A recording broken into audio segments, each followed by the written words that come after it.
सावधान रहो, तुम मनुष्यों को दिखाने के लिए अपने धर्म काम न करो, नहीं तो अपने स्वर्ग पिता से कुछ भी फल न पाओगे।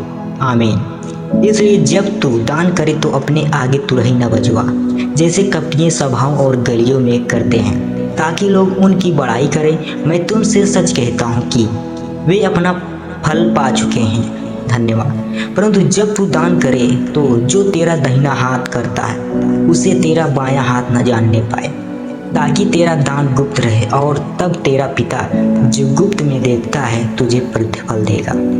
और जब तू प्रार्थना करे तो कपटियों के समान न हो, क्योंकि लोगों को दिखाने के लिए सभाओं में और सड़कों के मोड़ों पर खड़े होकर प्रार्थना करना उनको अच्छा लगता है। मैं तुमसे सच कहता हूँ कि वे अपना प्रतिफल पा चुके हैं। परंतु जब तू प्रार्थना करे तो अपने कोठरी में जा और द्वार बंद कर के अपने पिता से जो गुप्त में है प्रार्थना कर, और तब तेरा पिता जो गुप्त में देखता है तुझे प्रतिफल देगा। हालेलुया। प्रार्थना करते समय अन्य जातियों की नाई बक बक न करो, क्योंकि वे समझते हैं कि उनके बहुत बोलने से उनकी सुनी जाएगी। सो तुम उनकी नाई न बनो, क्योंकि तुम्हारा पिता तुम्हारे मांगने से पहले ही जानता है कि तुम्हारी क्या आवश्यकता है। हालेलुया। सो तुम इस रीति से प्रार्थना किया करो, हे हमारे पिता जो तू स्वर्ग में है, तेरा नाम पवित्र माना जाए, तेरा राज्य है, तेरी इच्छा जैसे स्वर्ग में पूरी होती है वैसे पृथ्वी पर भी हो।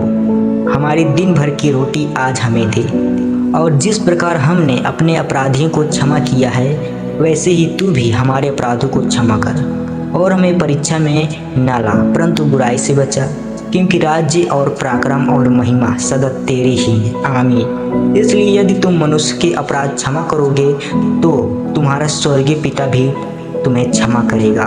हालेलुया। और यदि तुम मनुष्यों के अपराध क्षमा न करोगे तो तुम्हारा पिता भी तुम्हारे अपराध क्षमा न करेगा। हालेलुया।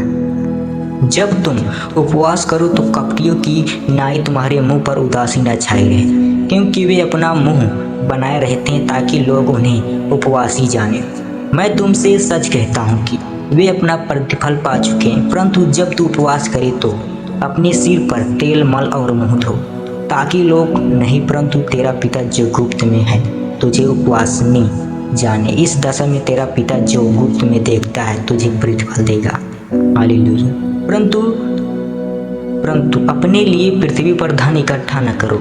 हालेलुया। जहाँ कीड़ा और काई बिगाड़ते हैं और जहाँ चोर सेंध लगाते और चुराते हैं, परंतु अपने लिए स्वर्ग में धन इकट्ठा करो, जहाँ ना तो कीड़ा और ना काई बिगाड़ते हैं, और जहाँ चोर ना सेंध लगाते और ना चुराते हैं। हालेलुया। क्योंकि जहाँ तेरा धन है वहाँ तेरा मन भी लगा रहेगा। हालेलुया। शरीर का दिया आँख है, इसलिए यदि तेरी आँख निर्मल हो तो तेरा सारा शरीर भी उजियाला होगा। हालेलुया। परंतु यदि तेरी आँख बुरी हो तो तेरा सारा शरीर भी अंधियारा होगा। इस कारण वह उजियाला जो तुझ में है यदि अंधकार हो तो वह अंधकार कैसा बड़ा होगा।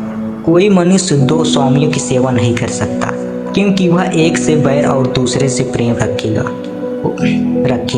वह एक से मिला रहेगा और दूसरे को तुच्छ जानेगा। तुम परमेश्वर और धन दोनों की सेवा नहीं कर सकते। हालेलुया। इसलिए मैं तुमसे सच कहता हूँ कि अपने प्राण के लिए यह चिंता न करना कि हम क्या खाएंगे और क्या पिएंगे, और न अपने शरीर के लिए कि क्या पहनेंगे। क्या प्राण भोजन से और शरीर वस्त्र से बढ़कर नहीं? आकाश के पक्षियों को देखो, वे ना तो बोते हैं ना काटते हैं और ना खत्तों में बटोरते हैं, तो भी तुम्हारा स्वर्ग पिता उनको खिलाता है। क्या तुम उनसे अधिक मूल्य नहीं रखते? हालेलुया। तुम में कौन है जो चिंता करके अपनी अवस्था में एक घड़ी भी बढ़ा सकता है? और वस्त्र के लिए चिंता क्यों करते हो? जंगली शोषणों पर ध्यान करो, वे कैसे बढ़ते हैं, वे न तो परिश्रम करते न काटते हैं। तो भी मैं तुमसे कहता हूँ कि सुलेमान भी अपने सारे वैभव में उनमें से किसी के समान वस्त्र पहने हुए न था। इसलिए जब परमेश्वर मैदान के घास को जो आज है और कल भाड़ में झोंकी जाएगी ऐसा वस्त्र पहनाता है, तो हे अल्प विश्वासियों, तुमको वह क्यों कर ना पहनाएगा। हालेलुया।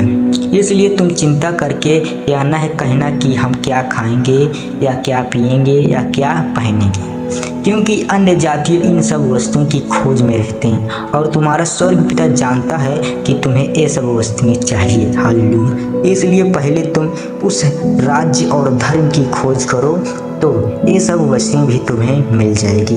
हालेलुया, आमीन। सो कल के लिए चिंता न करो, क्योंकि कल का दिन अपनी चिंता आप कर लेगा। आज के लिए आज ही का दुख बहुत है। आमीन। धन्यवाद।